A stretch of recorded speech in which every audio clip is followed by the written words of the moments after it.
petits anges, aujourd'hui question sur les problèmes de pigmentation de la peau avec les taches brunes, les lentigos, les mélasmas ou encore le vitiligo. Quelles en sont les causes et surtout comment les traiter? Ces taches pigmentaires ne constituent pas un danger pour la santé, mais elles posent souvent, j'allais dire parfois, mais souvent, un problème esthétique pour ceux qui en souffrent. Mais commençons par le début en donnant une petite définition de ce qu'est la mélanine. Et oui, c'est ma casquette prof qui revient à la charge. Bon, rassurez-vous, je ne vous demande pas de prendre des notes.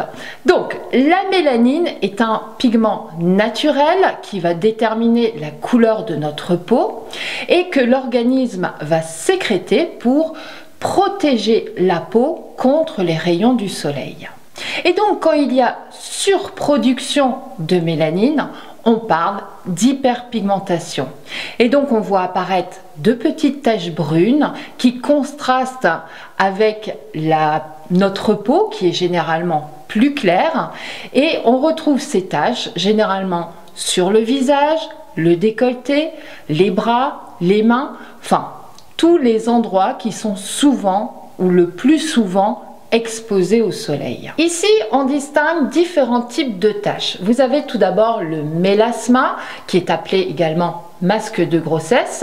Son apparition est liée à des changements hormonaux, suite à la prise de contraceptifs oraux ou encore lors de grossesse.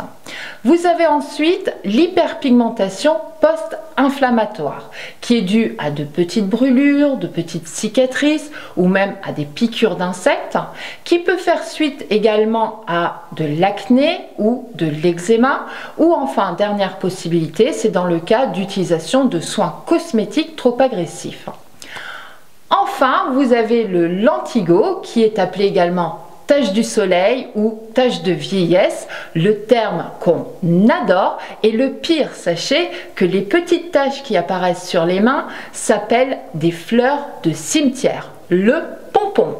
Enfin bref, ces taches sont généralement plus liées au vieillissement de la peau suite à une surexposition au soleil que au vieillissement proprement dit, d'accord? Par exemple, vous voyez ici, je ne sais pas si vous verrez à la caméra, je suis remplie de petites taches. Cela est dû à un coup de soleil et je n'avais que 20 ans. Donc, plus lié donc au vieillissement de la peau suite à une surexposition au soleil. Mais c'est vrai qu'avec l'âge, on peut voir apparaître de petites taches sur les mains, d'où le terme fleur de cimetière, et sur les bras. Bien sûr, pour éviter les taches pigmentaires ou stopper leur évolution, il est primordial d'utiliser des protections solaires. Alors ici, mes préférés sont l'eau de protection solaire de Vichy, qui va protéger ma peau grâce à son SPF 50, mais qui va également l'hydrater car il contient de l'acide hyaluronique. Le suivant, c'est le spray solaire d'Aven qui, pareil, protège grâce à son SPF 50, mais qui est idéal pour les peaux sensibles et surtout, il ne laisse pas de traces blanches. Maintenant, si vous voulez diminuer les taches pigmentaires, en dehors de la médecine esthétique avec le peeling et le laser qui coûte un bras, vous pouvez utiliser des crèmes enrichies en actifs spécifiques. Attention, ces actifs ne sont pas toujours adaptés pour les peaux sensibles et réactives. Si vous avez une peau sensible, faites des tests, voyez si cela vous convient avant de vous lancer vraiment dans une routine. Maintenant, si vous n'avez pas de peau sensible, la première chose que vous pouvez utiliser, ce sont des rétinoïdes qui sont des dérivés de la vitamine A et qui vont favoriser le renouvellement cellulaire de l'épiderme. D'où aussi les rétinoïdes sont utilisés comme anti-âge. Alors, le rétinol, ici, est la forme la plus puissante de rétinoïde qui est disponible sans ordonnance. Mais attention, encore une fois, si vous n'avez jamais utilisé de rétinol, on y va mollo. Commencez par un dosage à 0,2%, 1 à 2 fois par semaine. Puis une fois que votre peau est habituée, augmentez soit le dosage, soit le nombre d'utilisations par semaine. Alors ici, chez The Ordinary, vous avez du rétinol dosé à 0,2%, à 0,5% ou encore à 1%. Donc vous avez un large choix. À côté du rétinol, vous avez des rétinoïdes qui, eux, sont soumis à prescription médicale. Cela donne donc l'occasion d'aller voir votre dermatologue qui va analyser vos taches, voir les causes de ces taches et vous conseiller pour les diminuer ou les enlever définitivement. Moi, je rappelle ici, je suis là juste pour vous donner de petits conseils, de petits trucs, de petites astuces, surtout que certains actifs vont fonctionner sur moi mais pas sur vous et inversement. Ok. Autre vitamine qui fonctionnera sur l'hyperpigmentation, qu'elle soit inflammatoire ou solaire, est la vitamine C. Alors cette vitamine va éclaircir votre teint, va l'uniformiser et va stimuler le collagène. Alors ici, il existe deux sérums qui ont vraiment fait leur preuve. Il s'agit du Glow Obsession d'Hollywood Skin qui contient également de la vitamine B5, donc qui jouera plus sur l'hyperpigmentation post-inflammatoire et sur les inflammations également. Et ensuite, vous avez le sérum à la vitamine C de Green Kératine. Après les vitamines A et C, on va trouver bien sûr de la vitamine B et notamment la vitamine B3, appelée aussi niacinamide. Alors cette vitamine va réguler votre sébum, va booster l'élastine de votre peau, va surtout réduire les inflammations, réduire les pores et réduire la production de mélanine. Alors encore une fois, chez The Ordinary, vous allez trouver un sérum qui contient 10% de niacinamide, qui va donc jouer sur les imperfections et bien évidemment les taches suite à ces imperfections. Alors The Ordinary, c'est une marque que l'on trouve facilement et qui est très bien parce que vous voulez de la vitamine B3, vous avez un sérum. Vous voulez de la vitamine C, vous avez un sérum. Vous voulez de la vitamine du rétinol, vous avez un sérum. Donc pour chaque cas, vous pouvez avoir un sérum également d'acide hyaluronique. Donc chaque cas est bien défini, vous avez le sérum adéquat. Et en plus de ça, ils ne sont pas du tout cher. Dernier produit que je voudrais vous présenter, il s'agit d'une nouveauté chez Nivea, à savoir le sérum correcteur anti-tache Luminous et également la crème de jour avec un SPF 50. Je l'avoue, je ne les ai pas testés, mais ils me donnent terriblement envie. Donc prochainement je les testerai et je vous dirai ce que j'en pense. Si par contre vous les avez déjà utilisés, faites-moi savoir en commentaire ce que vous en avez pensé. À l'inverse maintenant d'une hyperpigmentation, vous pouvez souffrir d'une dépigmentation de la peau appelée le vitiligo, qui a d'ailleurs été mis récemment en lumière par le mannequin Winnie Harlow. Alors le vitiligo se caractérise ici par des taches blanches qui viennent sur les mains, le visage, les pieds, mais peut se généraliser sur l'ensemble du corps. Alors cette absence de coloration est due à la disparition des mélanocytes qui sont des cellules responsables de la production de mélanine.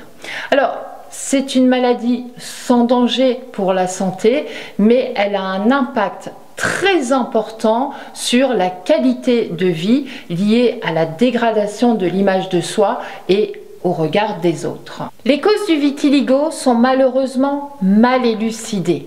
En fait, il s'agirait sans doute d'une combinaison de plusieurs facteurs, à savoir la génétique. C'est vrai qu'il est fréquent qu'au sein d'une même famille, plusieurs personnes peuvent être atteintes du vitiligo. Mais attention, ce n'est pas parce que vous êtes porteur du gène que vous allez automatiquement développer la maladie. Selon une autre hypothèse scientifique, vos mélanocytes auraient une tendance anormale à accumuler des radicaux libres. Cela conduirait à un dérèglement du fonctionnement cellulaire et aboutirait à la destruction des mélanocytes. Ensuite, vous avez l'hypothèse nerveuse. Ici, à l'extrémité de certains nerfs, une substance toxique serait sécrétée et détruirait les mélanocytes. Et enfin, il y a la théorie la plus retenue, à savoir il y aurait une corrélation entre le vitiligo et d'autres maladies auto-immunes, comme le diabète, les maladies inflammatoires de l'intestin ou et surtout les problèmes de thyroïde. Quant à l'évolution du vitiligo, il est imprévisible. Il n'existe pas de règle pour prévoir le nombre et l'étendue des taches. Le seul facteur favorisant reconnu, c'est en cas de lésion, en cas de cicatrice, de piqûre, de brûlure et surtout au niveau des zones de frottement, au niveau du cou, au niveau des aisselles, au niveau de l'aile et parfois même au niveau de la ceinture de votre pantalon ou de votre jupe par exemple. Au niveau des traitements, l'objectif est de repigmenter les zones à l'aide des mélanocytes qui sont encore présents dans votre organisme. Mais le problème, ces traitements s'adressent à des personnes ayant un vitiligo stable, un vitiligo peu étendu ou quand les taches sont très récentes. Du coup, quand vous voyez une tache très blanche sur votre corps, mais je dis très blanche, ce n'est pas comme quand vous avez une petite peau là suite à une cicatrice, une petite croûte, vous l'enlevez, c'est blanc, mais c'est quand même un blanc cassé. Là, c'est vraiment des taches très blanches. Vous allez directement chez votre dermatologue. Ici, avec une lumière spéciale, il pourra voir l'étendue du vitiligo. Il peut même voir, par exemple ici, voir une tache mais qui n'est pas encore sortie. Et du coup, automatiquement, il va vous proposer des traitements, soit des traitements locaux à base de dermacorticoïdes, ou de traitements à des expositions aux UVB ou à la lumière chromatique. Donc il est important, puisque ces traitements sont lourds, long et donc pas assez contraignant, que votre vitiligo ne soit pas très étendu. Mais bonne nouvelle, en juin 2019, lors du congrès mondial de dermatologie, une crème a été présentée suite à des tests et elle a fonctionné. Alors cette crème est à base, je prends mon papier parce que c'est assez compliqué, est à base de ruxolitinib, qui est en fait une molécule ayant pour propriété de bloquer une voie inflammatoire. Alors, suite au test, on a vu que 50% des patients qui ont appliqué cette crème 2 fois par jour pendant 6 mois ont vu leurs lésions diminuer sur leur visage. Maintenant, il reste à faire des tests sur l'ensemble du corps et il faut qu'elle soit validée par l'Agence européenne du médicament pour qu'elle soit disponible en France. Mais je me tiens au courant pour vous, pas de problème. Mais à côté de ces traitements, c'est avant tout le regard des autres, l'impact de cette maladie sur votre morale qu'il faudra gérer. Et du coup, je vous ai mis en barre d'infos un lien pour un groupe de soutien. Ce groupe de soutien peut également vous aider à camoufler vos taches avec du fond de teint spécifique, avec de l'autobronzant et ce sur des conseils avisés d'esthéticienne. Mais je vous ai déjà fait ma petite sélection. Au niveau des fonds de teint, vous avez le Dermacol Makeup Cover qui a une couvrance exceptionnelle qui peut même couvrir des tatouages. Il est en plus de ça résistant à l'eau, à un SPF de 30 et surtout il existe en 13 teintes. Vous avez également le Covermark qui est un fond de teint qui a une couvrance parfaite, qui a un SPF de 20 et qui est également imperméable.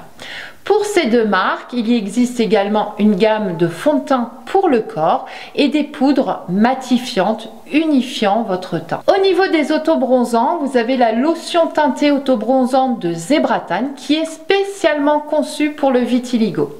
À côté, vous avez la brume thermale autobronzante d'Uriage et également la brume sèche de L'Oréal qui offrent toutes les deux une couvrance parfaite, unifiée et surtout une application qui se fait très simplement. Alors bien évidemment, sur les taches blanches, il est important de mettre une protection solaire SPF minimum 50 car ces taches blanches n'ont plus de mélanocytes, donc ne sont pas protégées naturellement contre les rayons du soleil. Donc impératif de bien mettre une protection solaire même en hiver. Dans tous les cas, même si vous ne souffrez pas d'hyperpigmentation, de dépigmentation ou si vous n'avez aucun problème de peau, il est toujours important de se protéger du soleil. Surtout que dans 2 mois, c'est l'été. Oh, j'adore, youpi, la chaleur, le soleil.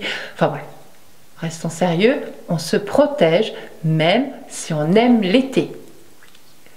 Bref, j'espère que vous trouverez votre bonheur dans les produits que je vous ai proposés aujourd'hui et dont j'ai mis tous les liens en barre d'infos. N'hésitez pas également de me faire part en commentaire des produits que vous avez testés et de me dire ce que vous en avez pensé.